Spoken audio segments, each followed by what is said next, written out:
On the evening of August 16, 1991, in Altoona, Pennsylvania, 15-year-old Dwayne Della was babysitting his 2-year-old niece, Melissa. Me and Melissa were watching TV, and then I walked into the kitchen to get some ice cream. I opened the freezer door. I reached into the back, then, I sort of stuck my tongue out, and it got stuck.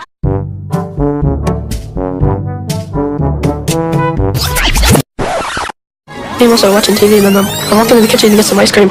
I opened the freezer door. I reached into the back, then, I sort of stuck my tongue out, and it got stuck. Gago! Tanga! Inutil! Tarantado!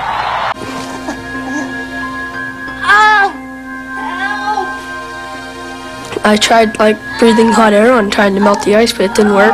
And then I tried using my fingernails to chip the ice away, but that didn't work either. Bobo, ginagawa mo.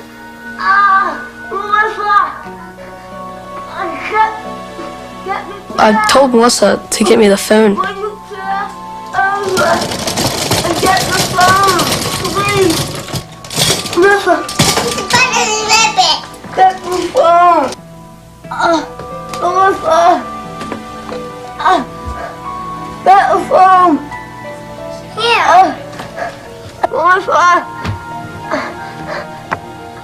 And then I called 911.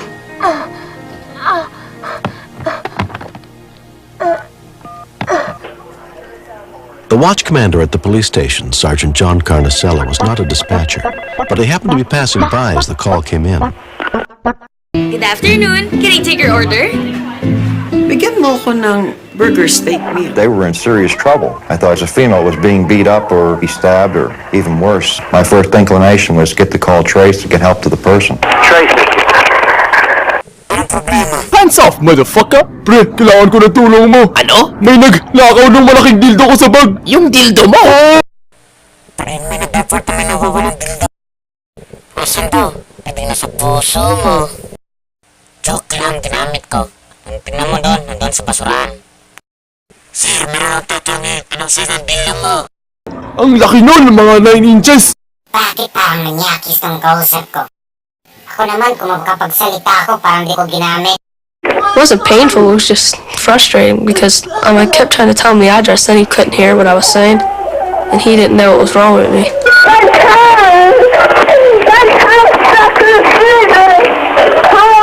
I understand the help part. Okay, what's your first name? Go in. Again and softer. Go in.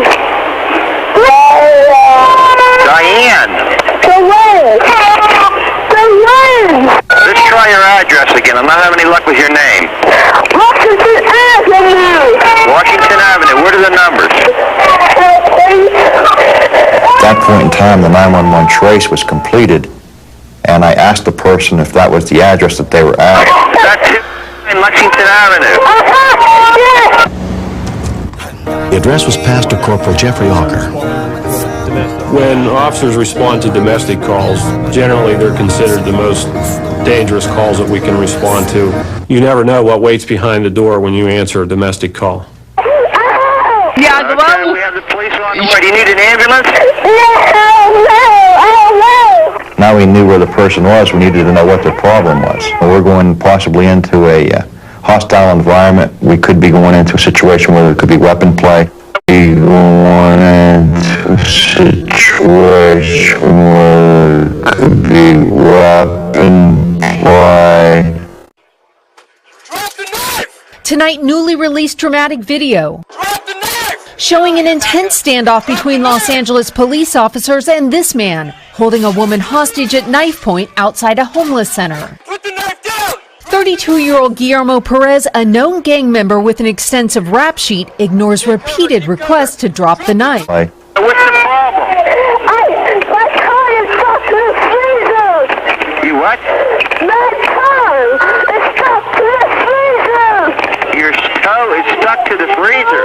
Tongue. Your tongue is stuck in the freezer. How old are you? 15. You're 15. And what's your problem now exactly? Now you can talk. I can't talk. I know you can't talk. My tongue is stuck to the freezer. Your tongue is stuck to the freezer. For the first time in forever.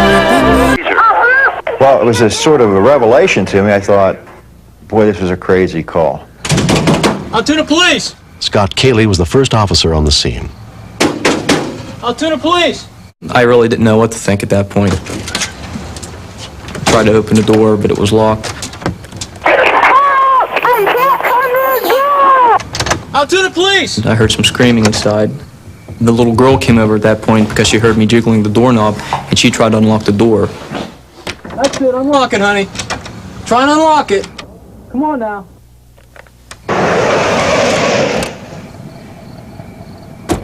Officer Gerald McCauley was the next to arrive. Oh, have you got it? Now, Officer Cayley was at the front door. I had told him to step aside, I'll kick the door in.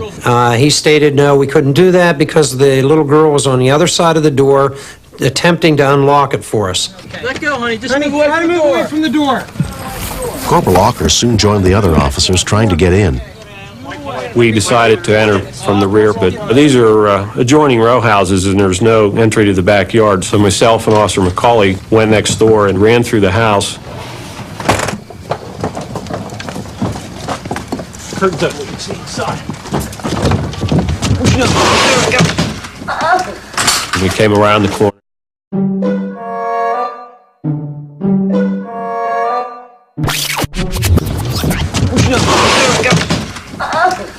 We came around the corner.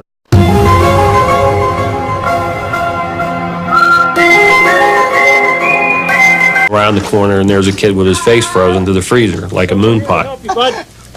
And there was a massive frozen blood, and his tongue was stuck to that. It's not something that you're taught at the academy or that's in the first aid manuals. So we did what we thought was right and began getting glasses of warm water from the tap and pouring them over the boy's tongue and mouth. At which point, the young man said, with his tongue stuck there, "That's hot water." Let's start you off there. Probably after 6 or 8 glasses of water, his tongue came free and we were able to get him away from the refrigerator.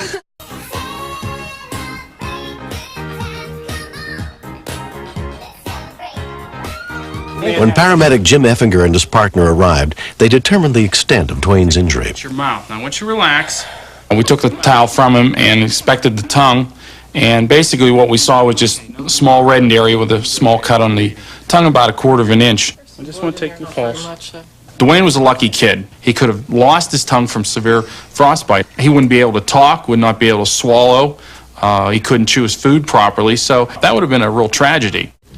The city of Altoona made 2-year-old Melissa Garvin an honorary police officer in recognition of the crucial assistance she gave her uncle that night. I think Melissa's a real hero. If she hadn't picked up that phone and handed it to him, he couldn't have made that phone call. We couldn't have traced it. And, you know, the neighbors didn't know what was going on because he wasn't yelling loud enough because his tongue was frozen.